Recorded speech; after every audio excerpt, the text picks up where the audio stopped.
John 2:25.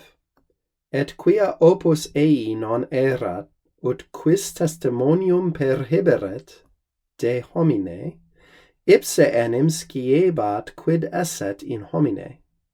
And since there was not any need in him, that is, since he did not have any need, that someone should bear witness concerning human beings, concerning man, for he himself knew what was in man or mankind. Here we're continuing on to give an explanation in connection with the previous verse of why Christ does not entrust himself to those human beings around him. And so we've got our explanatory word here, quia, since, as very often in the Vulgate, and since. And now we've got a special construction that it'll repay our efforts just to stop and dwell on for a moment. Opus est is a very common expression in Latin. It's similar to necessa est. It is absolutely necessary or indispensable, but of somewhat weaker force, that is to say, necessa est. They're pretty similar, but necessa est is a little bit more intense. It means this is needed. Opus ei non erat. Let's take a look at this piece by piece. Ei is the dative singular of the person who has, or in this case does not have, the need. And this is in fact always how the expression works. So we could say, opus est mihi. Well, what do we need? Let's instead say, opus est nobis omnibus amore. This is a good way to illustrate how this construction works. Opus est is easy to see. Who needs it? We do in the dative plural. Nobis omnibus. And what is needed?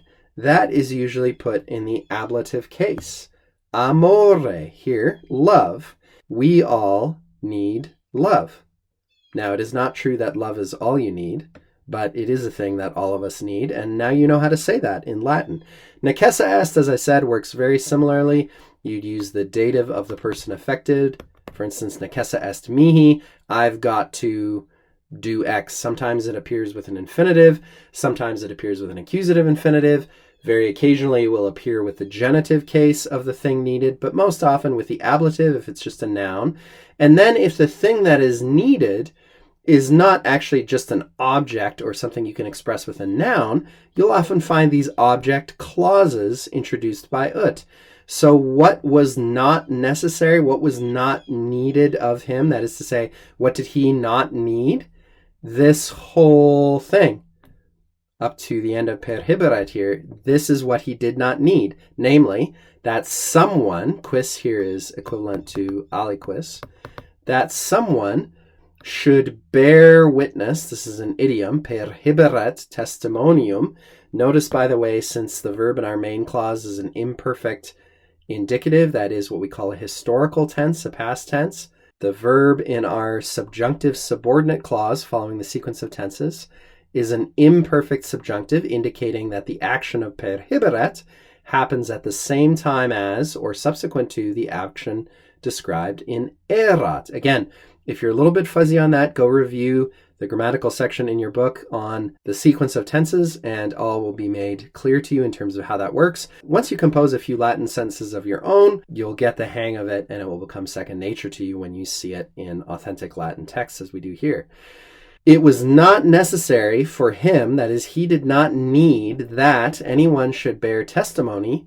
What kind of testimony? Testimony de homine. Literally, testimony concerning man or a man, here in the most general sense of human being. Not necessarily in the sense of male human being only, but any person, any human person. Now we've got to insert sort of some punctuation here. For enim, he himself was knowing, that is, he himself knew. And now, just to add a little bit of spice to things, we've got an indirect question. Quid esset in homine?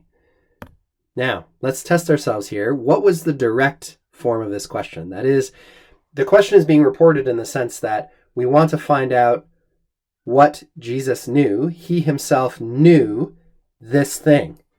namely, what is in a man. But how would Jesus have asked if he didn't know? Of course he did, but if he didn't, he would have said, quid est, indicative, in homine. But we're reporting that he didn't need to ask this question because he already knew the answer to it. And when we're reporting questions, we need to use the subjunctive mood, which is, of course, what we find here. And this is an imperfect subjunctive. This is a nice example because you can see how the imperfect subjunctive is formed. In case you've forgotten, you take the infinitive form of your verb and you add your personal endings. And it's easy to recognize for that reason.